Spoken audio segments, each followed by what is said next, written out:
Jessie, Jordan, if you're new here.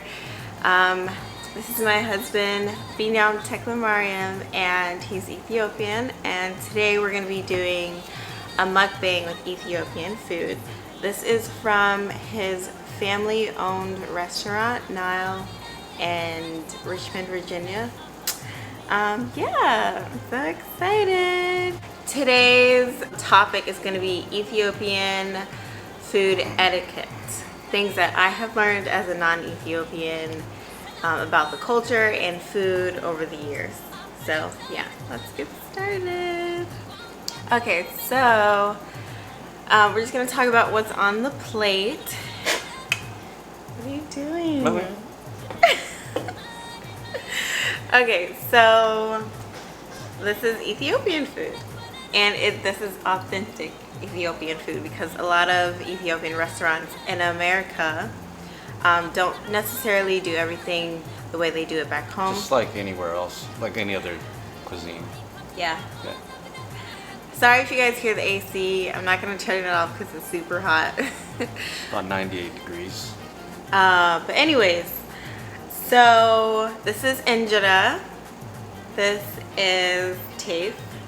I mean, you explain it. It's made from, the grain it's made from is tape. That's what it's a crepe-like bread. The process is pretty lengthy in a way. It takes 4 days. You get the grain first. It's been ground. They have several different types, different colors. And you blend it with water. It naturally ferments for about 4 days. That's what you'd like to do, is give it 4 days at room temperature. But yeah, so it's a crepe-like bread. It is your utensils. It's what you eat the food with. You rip pieces of it off, and it's your utensils. So you rip pieces off. You use the inside portion here. That's got the holes to face the food. It just kind of gives it a little bit of grip. And whatever size you feel comfortable with. Doesn't really matter, and you can mix all of them together. Okay, and then I don't know if y'all can see, but this here is gomen. This is my absolute favorite. It's collards basically, and then on top is ibe, which is cheese, and then here's dulet, which is chicken. Yep. And Chicken then breast. misir, which is red lentils. Okay, that's another one of my favorites. And then yellow split peas, which is Atarkik, allicha. yeah. It's the hardest one to say. So. And then this is cabbage, which is Atkilt. And then She knows that. This is shiro. Yeah. My other favorite. Yes, Binyam. This right now has to be. The shiro is not in the best presentation right now, but then again, it's also just everyone does it a little differently. But just for sense that it's a good representation of it, but there are some things. It's just me, perhaps, but Okay. Anyways. it's her show. Yeah, so we're just gonna dig in. It's basically like just a bunch of vegetarian options and meat options, and like really spicy and flavorful. Yeah. Innibla. Innibla means let's eat. Ish. Okay. Y'all want, okay. I can't hold this the whole That's time. what I'm trying to hold it for you for, so you can. Okay. It's your world, girl. Yeah. I'm gonna give him a gusha. Of anything she doesn't want, by the way.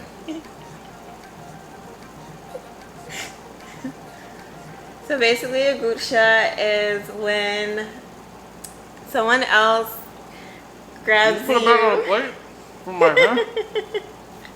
When somebody else grabs, gets a handful of food for you and they put it in your mouth.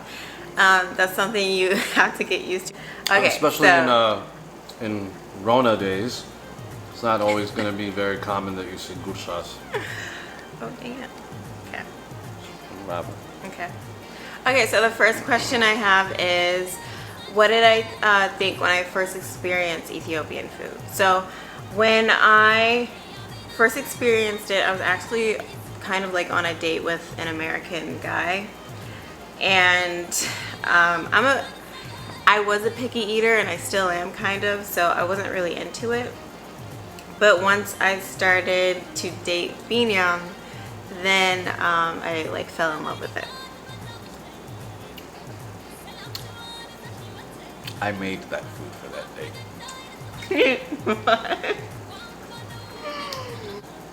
How did I like adjust to like eating it? I don't remember specifically. But I did go to Ethiopia with his mom 1 year, and I really loved shiro there. And I know it's like ramen noodles. Like if you have to compare it to food here, it's like ramen. Like it's cheap, right? And everyone... Yeah, but Someone else said that in a mukbang, so I was like, oh. stop listening to this. Because it's like a spicy hummus. That's exactly but what it is. It's a chickpea dish, and it's a spicy hummus. And yes, in regards to accessibility. Yeah, accessibility. Yeah. So. Get me having some Ethiopians yelling over here. Like you get away with that. Nope. But anyway. By the way, etiquette, which was missed. You wash your hands before. Did you wash your hands? Yes. No, damn well I wash my hands. Anyways, what was I gonna say? No, I don't even have to carry it. She's a little hungry.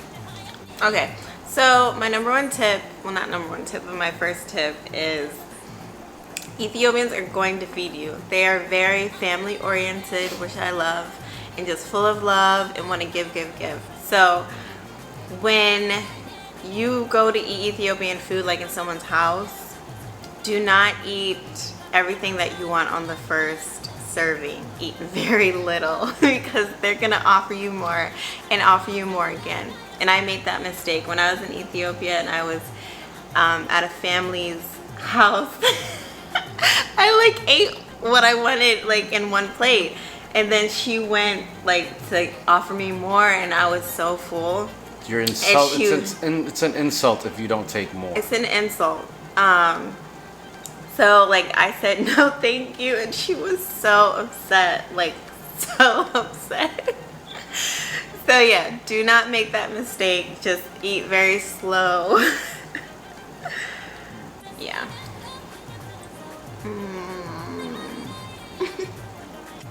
That's usually the reaction when she's eating.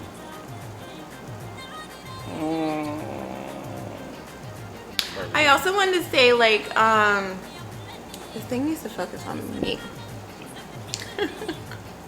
I also want to stop it. I got it. All right. You're not even eating. Well, I was trying to help you out. Eat. Go ahead. Also, just to shut me up.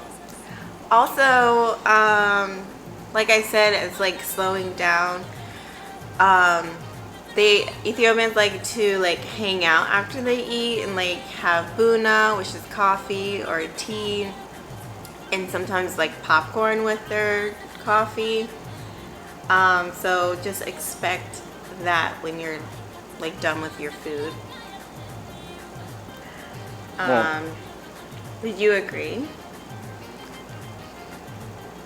Yeah, if you're amongst a bunch of Ethiopians and so forth, and it's in a home, but of course you can always do this.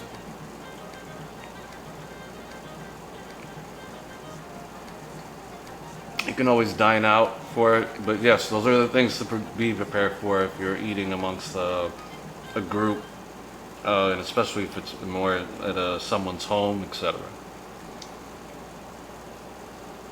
Would you have like any insight to give people about Ethiopian food? You guys should really check out his family's restaurant. One thing is that it's anywhere between there's a lot of vegetarian and vegan options. So there's literally something for just about everyone. Yeah. It kind of goes to extremes where, you know, there's a lot of, like I said, a lot of vegan and vegetarian options, but then there's also a dish, a raw meat dish, like a tartare, called kitfo. And you can have it raw. I think I've had to, kitfo like maybe once. It's spiced very similar to what we're having now with the dodo dulet. Although it also is in it has mikmita, which is a cayenne based spice, which is probably one of the spice. It's the spicier spice out of the spices. Barbare is also a very commonly used one. That one's a chili based spice. And that's in the misur that we're having on the plate. Yeah, it's a very great variety of food. So it's one of those things where if you're going out with a group of friends and you have any, like I said, you can have anywhere between a vegan in the group to a serious meat eater, and everyone's going to be satisfied. It's definitely something for Is there everyone. anything like that sets Nile apart from other? Like, is there Well, one thing is anything like else different that y'all do? I mean, the injera that we make is square. It's typical that you find that it's circular. Outside of that, the traditional way to make it back home, the injera, the bread, the crepe-like bread, is it's 100% made out of teff grain. Most places you're gonna find they mix it with Flour? wheat, wheat, flour, or barley, and it makes it gluten-free this way. It's just the traditional way you make it. It's a lot less. It's not as heavy on your system, and outside of that, there are some specialty dishes that we do that are all our mom's creations, but they're all Ethiopian spices and so forth. The dodo dulet, for example, the one in the middle, the minced chicken breast. So good. That's You're gonna not- pay for it You the find next it more day, though. common now. You find it more common now, perhaps, but you know everything varies too because culturally it depends on the person's home that you go to, the region, and everything comes. Some items, some particular dishes will come from different regions, originate from different regions.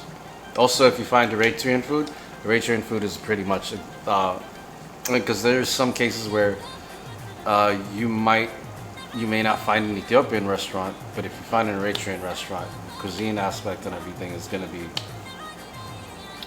pretty much. What's your favorite dish? That's a silly question. For me, there's no like favorite dish. It's because everything is, you mix them together. Shiro is one of my favorite. Kitfo is why I can't like just He eats completely cut out. everything.